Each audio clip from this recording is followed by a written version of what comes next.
Alam nyo, ang isang kahangahangang gawa ng Panginoon sa atin nung tayo po ay maging mga tagasunod ni Jesus ay yung pong we learn to honor God's name.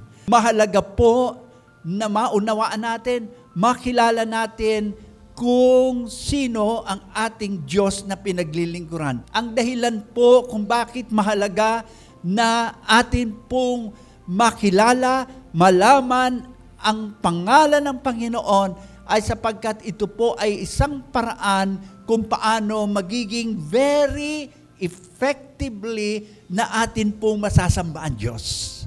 The more we know Him, the more we can serve Him. I will praise you forever because you have done it. Pinupuri po natin ang Diyos sapagkat siya ay mabuti. At yan pong sabi ng salita ng Diyos that God is good. Hindi lang ho ugali ng Diyos ang pagiging mabuti, kundi yan po ang kanyang karakter.